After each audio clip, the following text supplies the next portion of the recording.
Good evening, everybody. I'm John OLoughlin, and welcome to my channel. It's called McDuff Lives.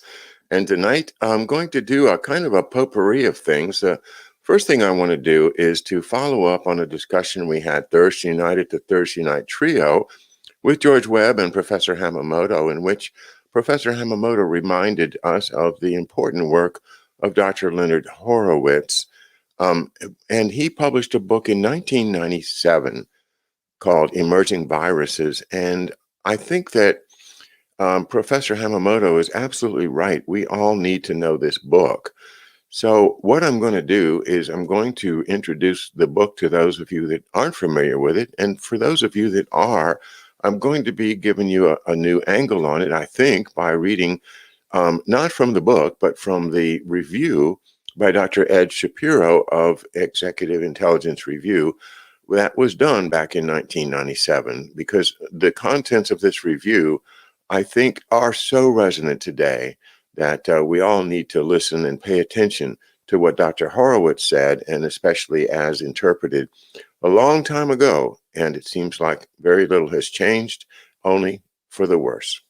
So indulge me while I have a sip of tonight's sponsor ginger beer. This one, of course, by Bruce Cost. And it does cost a little more than your average ginger beer, but the taste, it's all about taste. And I'd say Bruce Cost is probably right up there with the best of all ginger beers. So Bruce Cost, here's to you.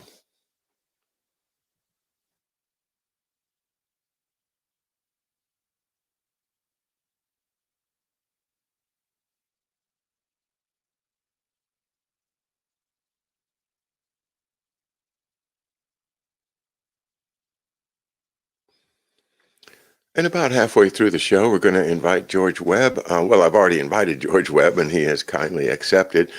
So he'll join us for the last half of the show, and that'll give us an opportunity to say goodbye to one another as George heads off to Florida and Andy heads back to Michigan. I'll be here working for the next week or so on the show and putting together my plans for January the 6th. So, I mean, for June the 6th, when I'm going to celebrate my dad's life on the 50th anniversary of his death. So I'll be putting that together next week. This week, we've been putting the studio together, and Andy has done a terrific job, working very hard, long hours, and also we had a good time. So thanks a million to Andy DeBala, and we'll talk some more after I finish with the content tonight.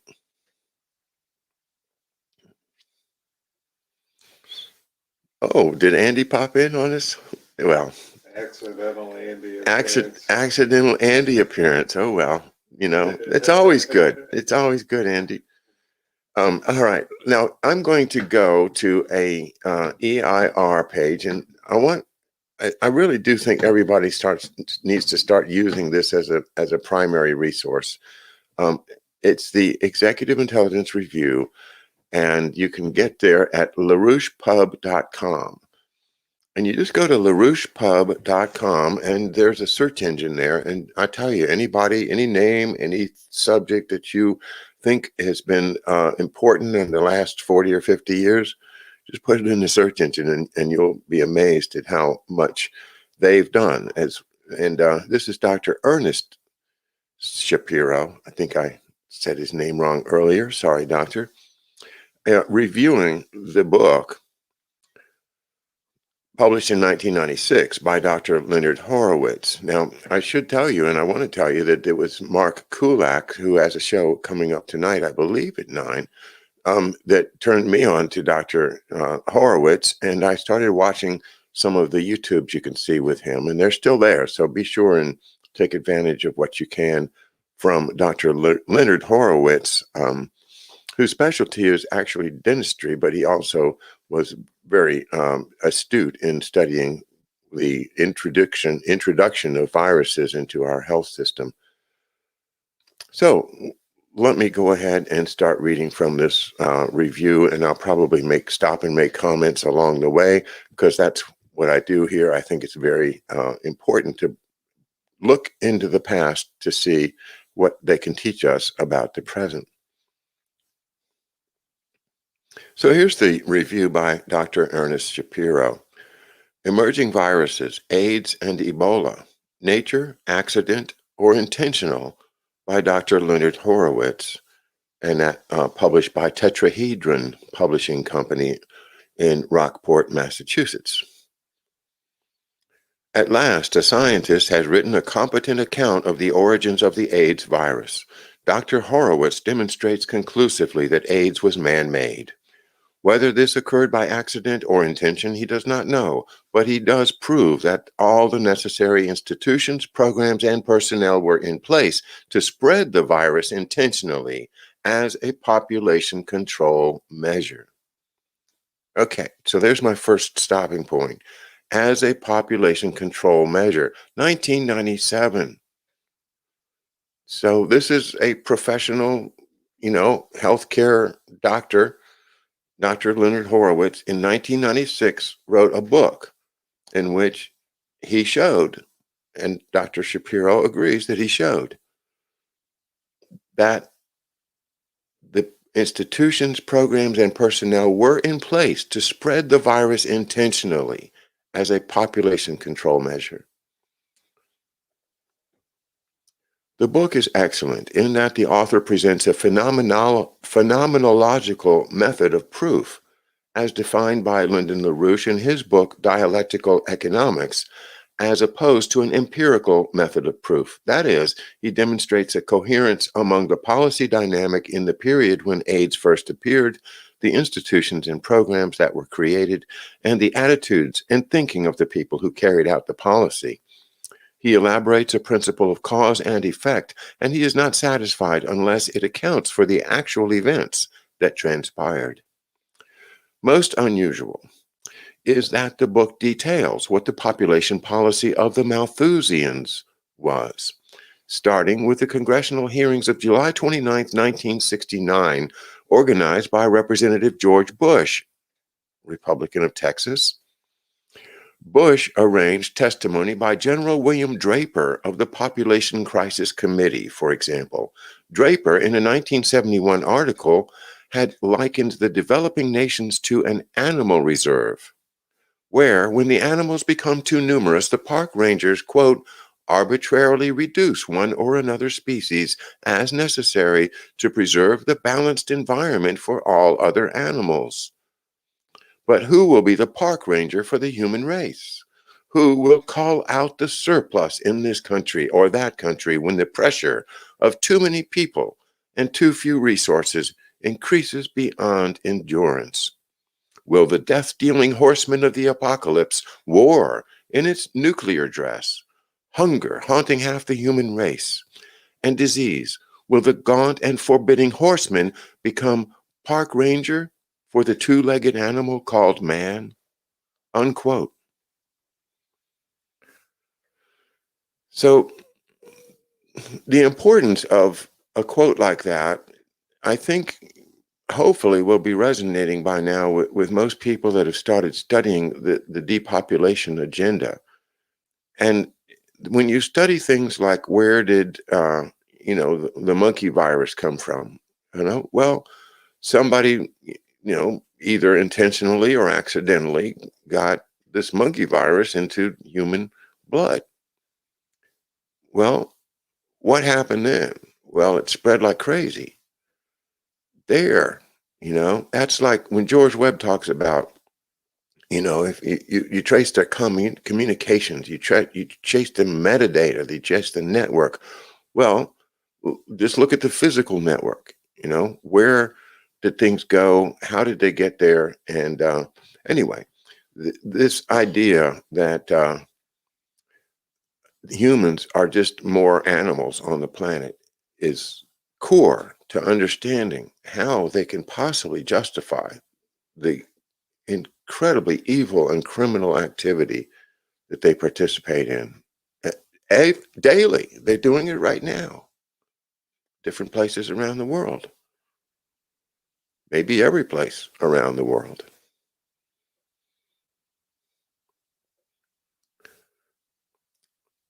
So his suggestion is the four horsemen of the apocalypse might not be the most pleasant way to do it. So back to the text. Following these hearings, Bush gained congressional support for third world population control programs backed by President Nixon and his national security advisor, Henry Kissinger. Well, we know it's Kissinger really that's doing it. Horowitz quotes from the National Security Study Memorandum, NSSM 200, which, if you've been following me for a while, you're probably familiar with that. That is the National Security Memorandum that is the subject of William Engdahl's book, Seeds of Destruction, and other very important works we've been reading. So Horowitz quotes from NSSM 200, quote, implications of worldwide population growth for the United States security and overseas interests, unquote. This memorandum was completed on December 10th, 1974, under the direction of Henry Kissinger. It became U.S. official policy on November 26, 1975. The document cited the World Population Plan of Action, drawn up by the first United Nations Population Conference in Bucharest, Romania, in the summer of 1974, and stressed that the plan would only succeed if it were enforced by United Nations agencies and using the power of countries like the United States. NSSM 200 concentrated on 13 developing countries, which it declared were responsible for 47% of the world's expected rate of population growth. Not mentioned by Horowitz is that at the Bucharest conference, Helga Zepp, the future wife of Lyndon LaRouche, stood up and denounced John D. Rockefeller III, who was on the dais as a leader of the conference, charging him with crimes against humanity and attacking the scientific fraud of Malthusianism. Her bold intervention sparked a protest against the policy of population control among many attending countries and provoked the late Dame Margaret Mead, who was one of the conference organizers, who tried to strike Zepp with the witch's forked stick that she carried about with her. Horowitz quotes NSSM 200 about the revolt that occurred at the Bucharest conference and relates what followed. Thus, when he conducted a computer search on Medlar to find references to USAID population control, and USAID is the State Department's agency for international development, he found hundreds for 1975, but none thereafter. He quotes NSSM 200 on the importance of dissimulating the population control policy under the guise of such things as maternal and child health. In other words, tell the big lie. You can always get away with the big lie. Kissinger's role in the story is particularly important. Horowitz documents his preference for covert operations, as shown, for example, in his February 1976 testimony before the Senate Subcommittee on African Affairs of the Senate Foreign Relations Committee. The Angola situation, Kissinger intoned, is of a type where diplomacy without leverage is impotent, yet direct military confrontation would involve unnecessary risks. Thus, it is precisely one of those gray areas where covert methods are crucial if we are to have any prospect of influencing certain events of potentially global importance. Unquote. Horowitz presents evidence that such possible operations may very well have included biological warfare. Horowitz delves at some length into Kissinger's oligarchical political philosophy, in which policy disagreements are settled by force and there is no place for morality, only self-interest. Well, does that not sound like Lord Palmerston himself? Thus, in April 1955, Kissinger wrote that the United States should be prepared to conduct limited nuclear wars. Horowitz, reflecting on this, asked whether, quote, the incredible proliferation of chemical and biological weapons during the late 1960s and early 1970s may have been the result of Kissinger's articulated need for nuclear alternatives, a broader weapons arsenal that might allow for a more graduated defense and, quote, flexible response. During Nixon's first term, Kissinger, as National Security Advisor, concentrated power into his own hands to an extraordinary degree, including the powers that ordinarily belonged to the Secretary of Defense. And consider that in the context of the book The Raid by Benjamin Shimmer about the Sante raid, and you have the Secretary of Defense, Melvin Laird, trying to save these prisoners, and you have Henry Kissinger trying to delay it to the point where when they got there, there was nobody to be freed. Kissinger versus the State Department. And here in this article, at the very same time, we learned that Kissinger was on top. He and Nixon signed a treaty to eliminate these weapons, but they secretly kept a supply. Horowitz believes that Kissinger ordered the Defense Department to request an appropriation from Congress for an AIDS-like virus to be produced. Kissinger's policy, including the Malthusian policy of NSSM 200, was continued by the Carter administration under the direction of Joseph Califano, the Secretary of Health, Education, and Welfare. Califano had previously held high positions in the Defense Department, including that of Deputy Secretary of Defense. Another important figure was Dr. Donald Francis, who currently heads, this is in 1997, the hepatitis branch of the Centers for Disease Control. He had a background that included research into cat leukemia, hepatitis B, and epidemiological studies on infectious diseases. When the Ebola virus struck in Zaire in 1976, he was a medical officer on the scene on loan to the World Health Organization from the CDC. Now, this Dr. Donald Francis, I want to put an asterisk next to his name. He deserves a lot more study because there came a time when he got disgusted with what was going on and started to become a bit of a whistleblower and eventually just kind of withdrew, but his story is very, very important, and it touches upon my dad's story in that he was an expert in hepatitis who was also involved in the development of these attempting to develop a vaccine for Ebola. But that early bit of hepatitis on his resume dates back to the early 70s, and that brings it close to when my dad was alive. So Donald Francis is his name, and anyone wants to give me any articles about him, that would be great. Biowarfare capabilities, and I want to read through this next section if you don't mind. But first, I'll have a little sip of ginger beer.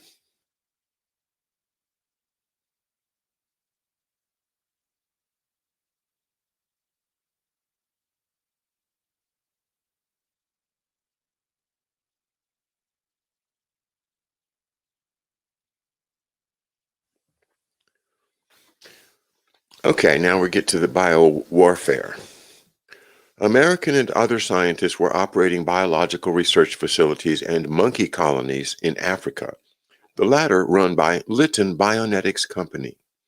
Some of the laboratories were conducting research on the relationship of viruses to cancer, similar to research going on in the United States and other countries. Scientists also carried out large-scale epidemiological studies to get a possible virus-cancer relationship. Horowitz provides evidence that virus research laboratories were set up in Zaire by Orbital Transport and Missiles Limited, OTRAG, a West German company. The contractor for much of the work done by OTRAG in Africa was Lytton, which produced aerospace equipment, satellites, and biomedical materials. Lytton also operated the laboratories of the division of the National Cancer Institute that was established at Fort Detrick, Maryland in 1971, when the Frederick Cancer Research Center replaced the military facility.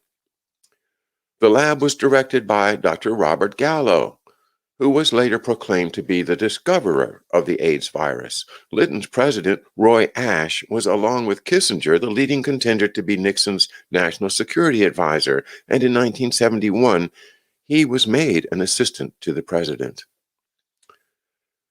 None of this material on the role of Lytton in biological warfare has ever been developed systematically, nor has the vast interlocking biowarfare complex ever been systematically portrayed.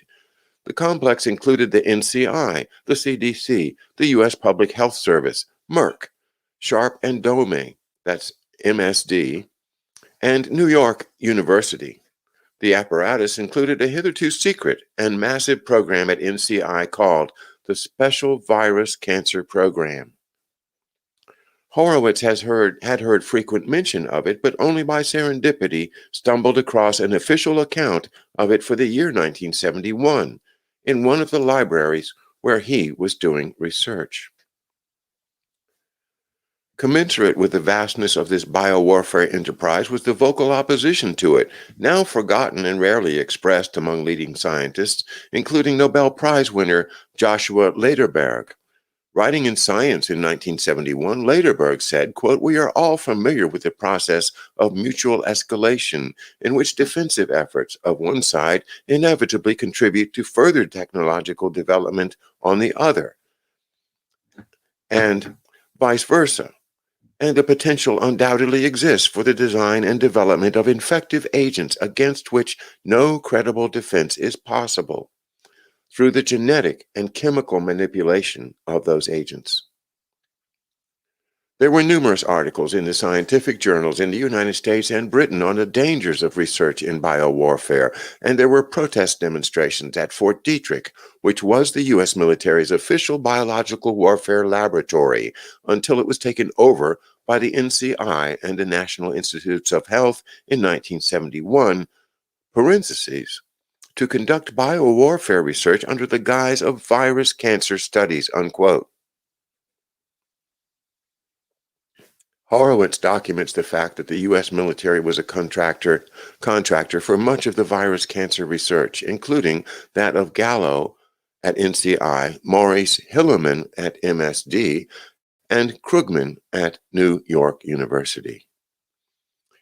Using material gathered at hearings at the Senate Select Committee on Intelligence Activities, that is the committee, between 1975 and 77, Horowitz develops what the secret CIA programs of experimentation on people were doing, including the release of viruses and bacteria in crowded places in the United States. Hang on. 1997. The CIA, experimentation on people, including the release of viruses and bacteria in crowded places in the United States. So if they were doing it back then, why is it so hard to believe that they would do it now? It shouldn't be. It should be obvious that if you want to know where this stuff comes from, you've got to put a list of suspects together. And I'm sorry, but, CIA, you're way at the top of this list.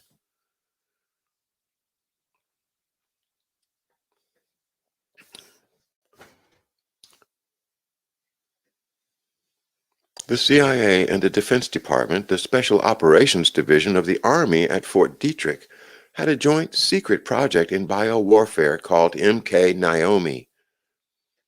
In his testimony before Congress, the late William Colby, who died, about a mile and a half from where I'm sitting,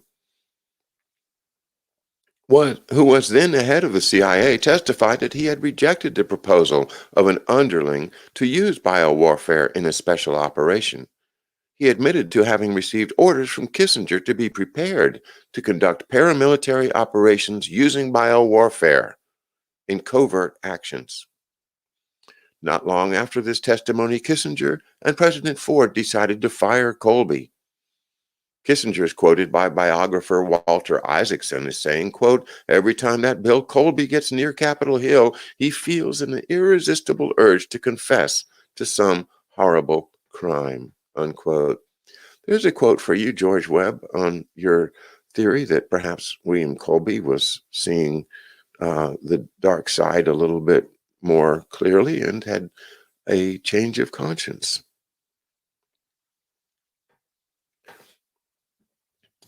Horowitz's book cast light on the war on cancer as conceived by Nixon. The focus of the program was to investigate the purported viral origin of cancer, but much of the work seems to have been oriented toward potential biowarfare applications, since the viruses which were researched for their cancer-causing potential were mostly viruses that could attack the cells of the immune system, such as the leukemia, sarcoma, and lymphoma viruses. That is, to a large extent, the RNA or retroviruses. Now, I'm sorry, but are we not right now talking about messing around with RNA? And this is in these vaccines? Sorry, but I just have to raise this issue. You know, if it costs the channel, I don't care. This is not something we can just let it happen. If it's happening. And I just don't know, but it makes sense. G-Dub's here. All right. Well, maybe this is a good time to stop. It's about 8:30, 8:31. And inviting George Webb back onto the show is just such a pleasure for me. George, you're the guy that brings all of this together. And thank you. And thank God for George Webb. You know what? Here's to George Webb. Cheers, everybody. Hey, thanks, John.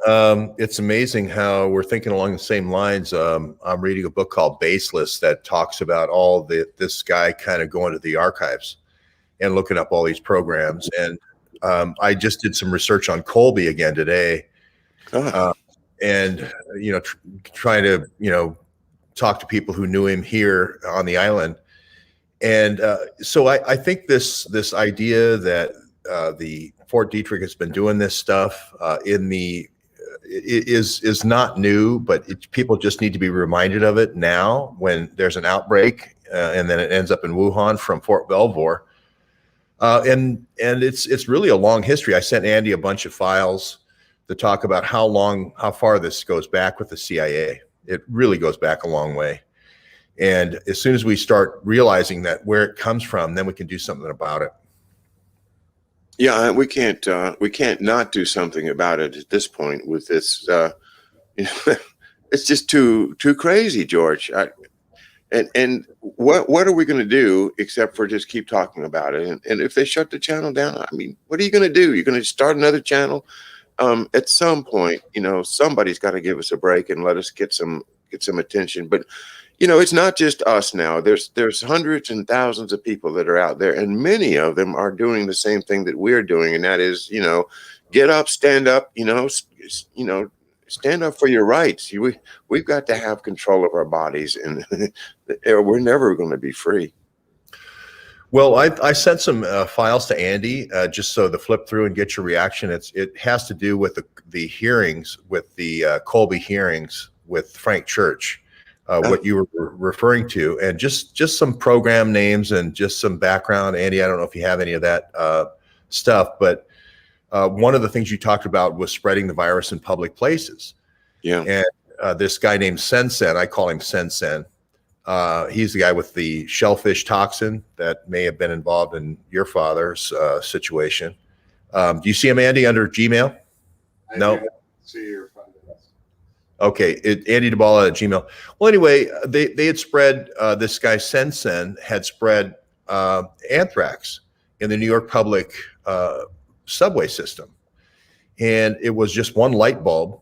And by just having one person throw one light bulb down and break the light bulb, what happened was the rush of air, by the trains, took it throughout the whole system. And this was an actual test that the CIA did. There was other ones where they did Operation Sea Spray. They had mines, that they could that would rise up and then spray in the morning, mist, and then go back down and submerge. They had guns basically that would spray, Operation Sea Spray in San Francisco. And so the history of the CIA spraying unsuspecting Americans. This isn't just Porton Down spraying on British subjects or us spraying on our enemies, quote unquote, in Arab Spring or Iraq or Afghanistan. This is the CIA spraying people in regular civilians, and they also used air filters in the 50s and put those in the Pentagon and had spread a mock virus. So you just can't believe this until you start getting into the annals and you start looking at the actual documents. And all this group is this Operations for Policy Coordination, this OPC, this really dark branch that you've talked about so much, John, in your readings of all the great books on the book train. Well, the Office of Policy Consideration was a State Department workaround for when when they actually killed the OSS, and that was a place where they could park all their OSS operatives until they got Truman in, so that Truman could authorize the creation of, yay, the CIA. Yeah, and basically Frank Wisner was running the Office of Policy Coordination until your good friend Alan Dulles could become the running it. And the people who were running the CIA, this is what people have to know about, like Walter Beadle Smith and those people that were the CIA directors before before Dulles. They were saying that this is a wacky wing. And the number one thing you should be aware of and look out for is this wacky wing inside of the CIA. This is the director of the CIA saying, hey, watch out. This Office of Policy Coordination with this Frank Wisner. And these are the guys who go on. This is a cabal that goes on and kills Kennedy, right? They're the ones who get thrown out at the bad pigs. Cabell is rising quickly. General Cabell is rising quickly as the deputy of Dulles. So this is why I study your dad so much, because he's right there in the middle of all this stuff. He's, with the nerve gas and also this group here of, hey, what the heck are you doing? This is the CIA operating in U.S. politics. Well, speaking of my dad, I just spoke of what Dr. Leonard Horowitz was studying, which was called the Special Virus Cancer Program, SCVP, the Special Cancer Virus Program, or one or the other. But this program really exists. I mean, there's paperwork for it. He has a cover of a pamphlet or something that he's published, and it really did exist. And think of it existing in 1971, the very year that my dad died. This means to me that if they had some records of people that they were studying with the connection of hepatitis to cancer, that my dad may very well be one of the test subjects in that special cancer virus program. I don't know how to ask anybody if there's any records of that, but I think that's a very serious possibility, given the fact that it was probably Dulles himself that ordered, the Health Alteration Committee to take action in my dad's case, and he would have been, keeping an eye on what happened, and that is a case in point of exactly what they were doing. They were searching for hepatitis and links between hepatitis and cancer, and trying to establish, the way to weaponize it. Yeah, and you mentioned earlier Kissinger's pivotal role in all this. He's the kind of the shepherd of the dark weapons for Dulles. And this is where I think we need to study Colby, and Doug Valentine has provided a lot of great background. I know Doug has a dark view of Colby, and I'm not saying Colby wasn't involved in the drug running. I think he was. There's no question about Vietnam, and that was kind of like how you did business in Vietnam. I'm not trying to absolve Colby, but he does give Doug unprecedented access to 200 different CIA agents to interview. And as you mentioned, he is up there on Capitol Hill 13, 14 times in his last year. And Cheney is like, we got to kill this guy, and Kissinger saying, can we really let him go one more day? Giving the family secrets about all these things that he's doing.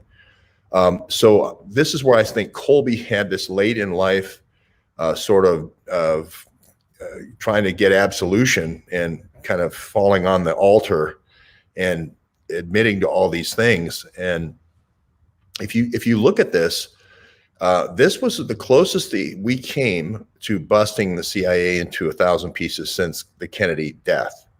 We've gotten close.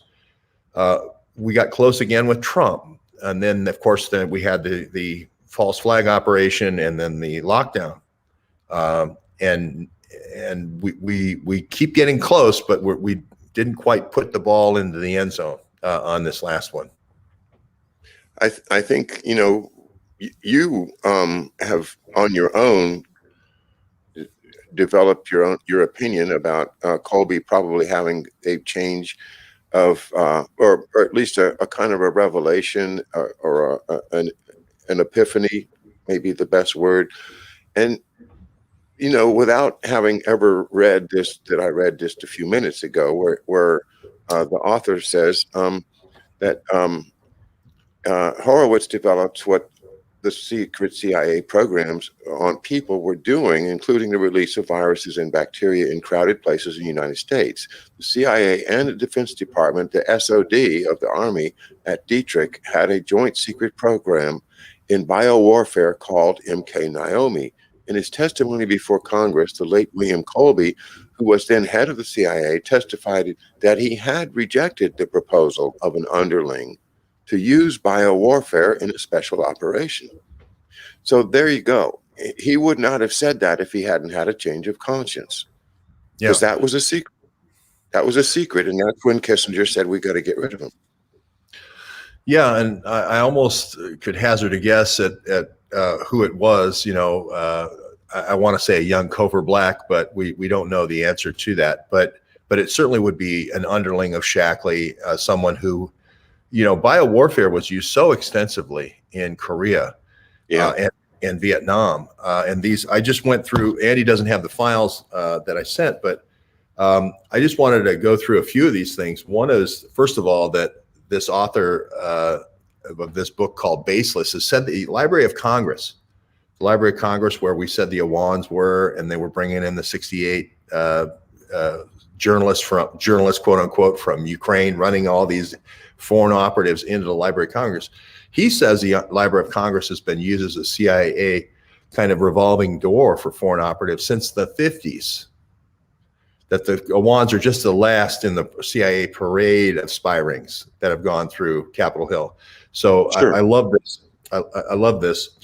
But you're right, Senator Mondale. There it is. This is the book I'm reading from. But this guy who testified was named Sen E.Y. Sen, like the SEN E.Y. And he testified on the shellfish toxin. Mm-hmm. And he said, was that the Department of Defense? He goes, no, it was the CIA. Walter Mondale actually asked that question of this guy. And so at least these are threads that we can pull on as far as your dad is concerned because your dad had mentioned to you that he had eaten some bad shellfish and that's what made him sick with hepatitis. Wait a minute. Let's not get the wrong story out there. You go ahead. He did not say that he had. Well, here's what he said. He told my mother that he was sick because he had consumed tainted shellfish. Okay, so all right, yeah, I guess eating is a fair. But see, I don't think he really ate it. That's why I stopped you. I said, I that was the cover story that he had to tell his family, because they decided to infect him and with whatever means. But and it's not. It would have been just the regular hepatitis. It wouldn't have been the saxitoxin that is more of an attack on the nerve. I think saxitoxin may have been what they shot Kennedy with that little dart that hit him in the neck. But in other words, it's an agent of instant effect as opposed to hepatitis, which is going to make you sick for a while. Yeah, I know it causes. They would do that before an assassination, so someone would sit up and make themselves a big target. It causes us, to stiffen the spine and so forth. So I'm sorry, John, if I got that right, and that's why I'm glad you corrected me, because he might have been just euphemizing that, saying he consumed meaning Yeah. somebody forced it on him or something like that. And because he was very He was careful. the kind of person. He was the kind of person that would have mimicked exactly what he was told to say. So tell your folks that you consumed tainted shellfish. So he came home and he said, I consumed tainted shellfish. Yeah. So I just, going through here in the 50s, there was this E93 bomb that did this spraying. The company was called Parsons that did all this work at Fort Detrick. I think it later becomes Parsons Brinkerhoff. They're the ones who did the 8-ball. I know Mark Kulak, I see him in the chat, has done a lot of work with the 8-ball at Fort Detrick and done a lot of historical stuff. So, just the fact that they were so consumed, this small group inside this Office of Policy coordination was just constantly thinking about this sort of thing. The overthrow of Guatemala, they had this stuff that would taint the barley, wheat, ryegrass with this kind of rust that color.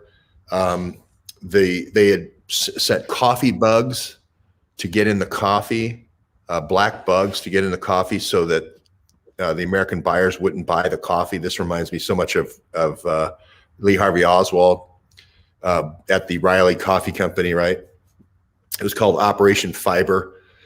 So you just have this other operation called Operation PB Fortune, where they were shipping weapons to Guatemala, and one guy stopped them. Truman stopped them from overthrowing Guatemala in '52, and they just ran the same operation 2 years later with Eisenhower. So this is the group we're dealing with here, and it takes vigilance, John, as you know. But somehow, when you're on the right side of things, it gives you tremendous energy and power. Somehow, I don't know, I can't explain it, but you just never think, oh my gosh, I'm a little guy out here against the huge U.S. government, because you're doing the right thing. It's tremendously empowering. Well, it just calls to mind Bob Marley's lyric, but my hand was made strong by the hand of the Almighty. There you go. I think that's our hands are made by a stronger hand, and when we're after truth, we're on the right path, and that makes us stronger. I think my dad is with us, and I feel it constantly, and it's the most wonderful feeling to think that all you have to do is just go forward, a little bit at a time. Look how far we've come. I can't remember how the rest of those lyrics go, but I thought it was like Our Nation's Song or something like Nation's Song. I can't remember how it goes, but I'm sure you know. But Muscle Shoals, an operation called Gibbet, Gibbet, all these dark weapons programs in Pine Bluff, Arsenal, Operation Noodle. The Chemical Warfare Division was run by the Air Force. So I think that's something, bringing all these Nazi and Prussian scientists into these different operations in Dayton and all over the South for these biological warfare programs. I think the way Annie Jacobson kind of pulled back the curtain on Operation Paperclip for the space scientists, I think there's another revelation coming that was just the tip of the iceberg. That was 10%. And the 90% was the dark weapons that we still don't know about, and we're still digging.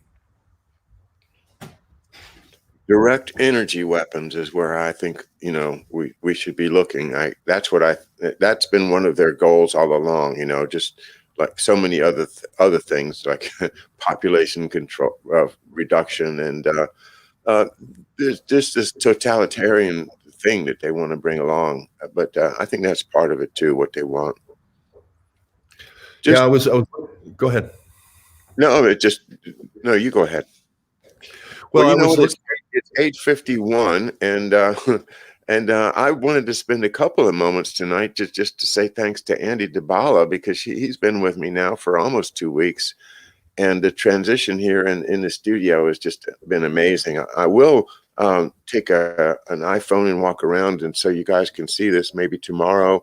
after Andy's gone, but he's going to go get on a big train and go back to Michigan and be working up there for some time. And while you, George, are getting on a different form of transportation and going the other direction. So tell us a little bit about your plans for the next few days or weeks, and then of course I'll be getting back together again soon anyway. Yeah, well, I'm flying down to Tampa tomorrow, and then we're going to be going down to Venice, Florida, and meeting with some folks down there and doing some book signings, and Sarasota, and et cetera. And then we're going to go over to Cape Canaveral. And of course, you know, who doesn't love a good port being controlled by the Iranians, you know, and Russian bioweapons generals, you know. I mean, you just got to love going to Port Canaveral with the Club K there. And then we may go a couple of different places in Florida from there. But it's going to be the 10 days in Florida. And it's really to get out of the bubble here. You know, in Washington, D.C., we had this guy, you know, one guy, one disturbed young man with one car, kill one Capitol police officer. It's just a terrible thing. Horrible. And I immediately called, you know, people I knew on the Capitol Police Force asking if it was people I knew. And I know a couple. And I know you do too, John. And so, but that person with one car, one individual, killed more Capitol Police officers than the 1 million people who came to peacefully protest on January 6th. And we had Donnie O'Sullivan and Brian Seltzer and all these people accuse and create fake stories about the protesters killing Capitol Police officers. We found all of those stories to be false, and all of their information about their deaths hidden, evidence destroyed. And it turns out nobody was killed by the rioters. Well, we don't know about the Ukrainian rioters, but no one was killed by the peaceful protesters. No Capitol Police officers. So isn't it interesting that one individual who had these Muslim-leaning tendencies is the only death that we've had all year, and yet 1 million peaceful protesters have been blamed wrongly, completely fictitiously, fake news, and finally we have a real death caused by a real violent attack on Capitol Hill. Yes, and we send out our heartfelt sympathy to the family of the deceased officer and the person who killed him.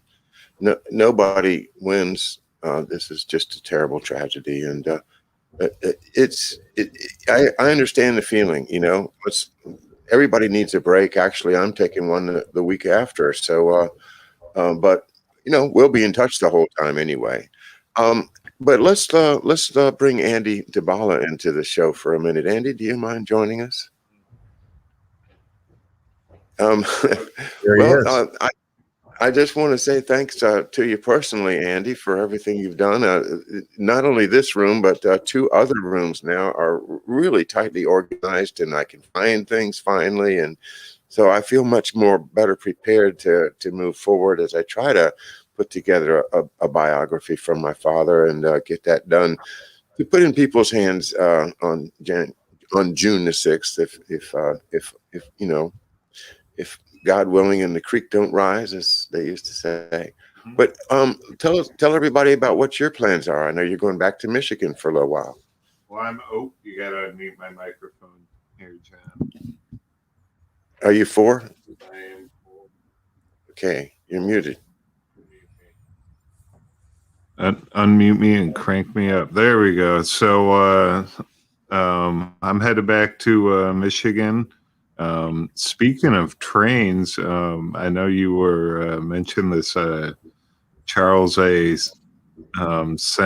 Sensei or whatever, however you pronounce his last name. We never even got into it really. He testified that that the CIA was actually testing biological agents in the New York City subway by smashing light bulbs, and I guess the powder would mix in get people sick over there. So I don't know if that's what you were getting into, George. I know those articles never were. We never talked about them. But before I say goodbye, I would like you to talk about that real quick because it is kind of interesting. Well, I mentioned it a little bit earlier, and I'll just say it was one light bulb, and the questioning was how many light bulbs was it? And then the Sensen EY said one light bulb. But I see the plural there, so who am I to question the New York Times or the whatever whoever reported that? But the point is that they're not beyond testing. I was in New York when there was a test, I thought, and this is what the CIA does. So. Yeah, I did want to say one thing about the Capitol, John, and we'll get right back to Andy, but I just wanted to say that they took down the 11-foot fence with the concertina wire a couple of days ago. And this is the first day that they've gone back to the 8-foot fence, a nice black 8-foot fence.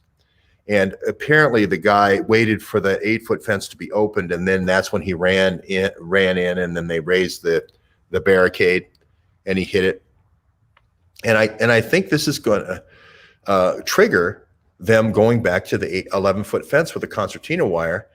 And the reason I say that is we had and Bill Taylor tweeted this out, we had a senator, Frank Pallone, I believe is a senator from New Jersey, actually say that they want to bring in Ukrainian snipers as a peacekeeping force at the U.S. Capitol. This is exactly what I said with Kolomoisky here, our good friend Kolomoisky, right? With his Azov Brigade, I predicted this, and that is what the proposal is today on Capitol Hill with Frank Pallone, senator from New Jersey. And then Bill Taylor tweeted that out. And I said, there you go. So anyway, I'll leave that there, but I just think that's pretty amazing that they're willing to bring in the Maidan snipers, the people who shot people on both sides in 2014. They're willing to bring them into the U.S. Capitol now because of this car thing. I have to then. I was going to ask this before. Excuse me, Andy, just because we're right on the on the tip of this thing. This is a question I've been wanting to ask you, George. There was a guy during the nights after January the 6th that was up in the middle of the night with a video camera down at Capitol Hill, and he said, he gives dinners, burgers to the cops and the National Guards guys, and he says, oh, they all know me, and they let me inside the perimeters to do my videos. And what he's doing is he's videoing, and there's all of these buses that come, and people lined up, long lines of people go and get on these buses. And what he's trying to infer is that these are people that are being arrested, that are being taken to National Airport under armed guard and flown to Gitmo or something like that, right? Well, I'm seeing all of these guys that are all getting, free bus rides and I'm thinking, well, no, what if those are the Ukrainians that were here to actually take things down if they needed to? They didn't have to pull their operation, but they were here, and now they're getting a police escort over to the airport to fly home. What if that was 2 or 3 or 4 or 5,000 operatives that were here that didn't ever have to do their thing, but they were ready, and then they're leaving? And now what you're suggesting ties directly to that idea. If there's a senator that's suggesting that this might be happening, I think this is quite important to talk about. And John, I'll go you one better in that the night before, those same Ukrainian Antifa were brought in and bussed in the night before the Capitol event, and they did Capitol tours the day before on January the 5th. And if you remember, the Proud Boys and other type shill organizations, FBI informant organizations, cracked the gate. But then all of a sudden, there's this huge gate, kind of a walled off area, like a 12-foot fence where nobody could go. And these guys come in, these Ukrainian Antifa that are all speaking Russian, yelling at each other in Russian, come out of the Capitol. sort of like a Trojan horse type situation. And they get filmed, and everyone is walled off. So they have their own little stage there to break in the windows and everything. And they're yelling at each other in Russian. These videos exist. They're not the Proud Boys. Okay. Now I say that the Ukrainian Antifa got mixed in right there on Third Street or First Street, First Avenue, right there as they're coming into the thing. So the ones wearing masks, and they mix in to make sure that they go through that gate. But then there's other guys inside, like the Trojan horse guys that break all the windows. Once they breach the Capitol, then they try to get the dupes to go in. Once the doors are open, and then the Capitol Police were welcoming, hey, come on in, let's take a selfie together. And Trump even mentioned this the other night. So this whole thing is unwinding. And of course, John, I wrote a book about it called At One They Struck. And how do you spell that, struck? STRZOK. There it is. They're all yelling at each other in Russian. Why Russian? They're all Proud Boys. Why are they yelling at each other in Russian?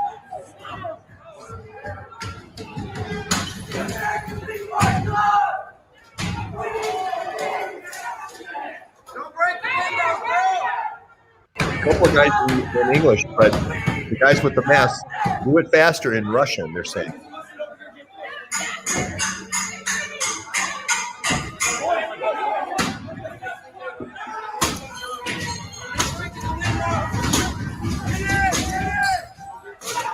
And how did the police officer give up their shield? How did the police officer give up their shield? Look at what these guys are wearing too. They're wearing like combat gear and stuff. They're not messing around with it. Anyone wearing tactical gear and tactical communications, they knew 3 days in advance that there was going to be an attack. So why wouldn't you have pulled those guys aside and said, hey, what are you guys doing here? Right? They were ready for more of a resistance at the front door, even, but there was nothing. And see, they go in this side, they go in the side I was on, and they go out to the other side and open the doors. So anyway, replay it showing them running up. Yeah, and this, in order to get into this little courtyard here, they had to scale like a 12-foot fence, and they're all climbing the walls. And I couldn't believe how quickly they went. They were all, the crowd was backed up against this 12-foot wall, and all of a sudden I see guys climbing the wall. I said, that's two different groups. Anyway, I know we're going over, John, but I just think it's interesting how you nailed this, which is when they went to Reagan, they went to Portland. They flew to Portland, Oregon, and then they continued operations. They took the orange hats off, and they became Antifa in Portland. Well, that's what it looks like. And I think I need to go back or hope other people can do this. Go back and I don't remember the man's name, but he acted like, he was down there covering this every night, and he was up there in the middle of the night. Maybe he knew something was going to happen. Maybe he got a tip, So what he did, he filmed like all these buses that just kept picking up people after people after people, the big lines of people. And I thought, well, he's saying that, this is the white hats arresting the congressional bad guys or something. But obviously it wasn't that. So what was it?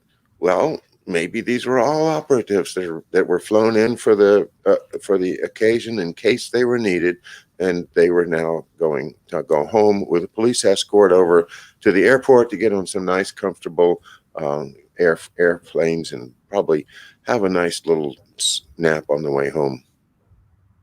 Yeah, and I'll just say one thing. Dr. Hamamoto talks a lot about the autonomous zones. And if you remember, Trump had declared an emergency in the District of Columbia. And when you have extraordinary measures, you're allowed to bring in foreign operatives under the Article 5 in the UN Peace Charter. An attack on one is an attack on all. And that's where you would open the door to these Ukrainian operatives. And this is going to be the story. This is going to be the big story when it's all said and done. I don't know when it's actually going to all come out. We have two guys there, Yarash and Dobrynin, who are the leaders of the Maidan in 2014 and all the terrorism in Ukraine since then. we have them pictured there. One of them is posing. DeBrennan is posing with the Buffalo guy. You know, we know he's there. You know, Gateway pundit Joe Hoft published his picture. So this isn't speculation. We have solid proof that Ukrainian Antifa was there. They're the operatives. That's going to be the key. Those are the actors that broke all this stuff. And the rest were dupes that got duped in by forced psychological operations. There you go. Bang. Andy, would you like to ask George any questions based upon what we've just said? It's hard to follow that. I'm just happy that everyone is starting to figure out that what our group experienced on January 6th is really what happened. That there was these orange hat Antifa wearing group of people that went and destroyed our nation's capital, and us Trump supporters took the blame for it around the country. So thank God we were there, and we had some actual citizen journalists on the scene reporting, and we still got the video proof to prove it at the moment. So as long as we got that, we're good, right? Well, Andy, I wanted to say thank you for all the work you've done here the last 2 weeks. Please support John for letting us use his studio on Patreon. Please support Neighborhood News and Andy and all the good work they're doing. I want to do a shout out to Mr. Phillips in Columbus for his generous contribution that all went to Andy. Andy, you got the money. Thank you, Mr. Phillips. Yeah, and that helps keep the wheels going. I mean, that's the name of the game, to keep the citizen journalism, because we're going up against, this is good. Fauci's going to go on Brian Seltzer's show, Stelter, however you say his name, and they're going to have a facts-based celebration about coronavirus. It's not going to be him talking about his GP 120 patents, the 4 that he has, in the 40 years that he's been doing experimental vaccine testing at U.S. Army bases. It's going to be a celebration of facts. Fauci's going to have a celebration of facts with Brian Seltzer, the guy who brought you 4 years of Trump Russia. That is true. Well, I got the money in my pocket. We're going to be building the Neighborhood News Studio library. We're going to be selling some banned authors' books around the country. We're getting a book binder, and we're going to be actually binding books. So everyone start pressuring. Actually, don't pressure them, but get on Mr. John OLoughlin to get his book done, because I came over here to help him get organized a little bit. I think we're inching towards our goal here, and he's motivated to give you guys a good product. So it's by June 6th, right, John? I think I want to have it written a little bit before that, Andy, but definitely that's my goal, is to have it actually in hand by then. I hope to be good enough at book binding by then that you'll actually let me handle your book operation from that point. Well, guys, I just couldn't be happier and prouder of the team that I've been, privileged to be a part of.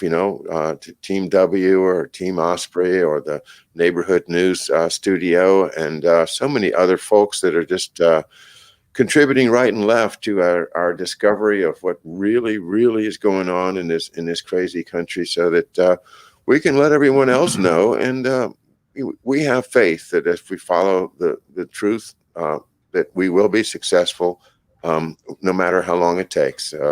So I'm very proud to be a part of this. George Webb and Andy DeBala and Aaron Adler, a shout out to you and everyone else. Thank you for being with us tonight. And I will see you on Monday morning. Have a great weekend. Good night now. Have fun getting a tan, George. I'm going to be in cold Michigan. Sorry about that, Andy. Somebody's got to do it. Oh, I got to hit the end, Brog.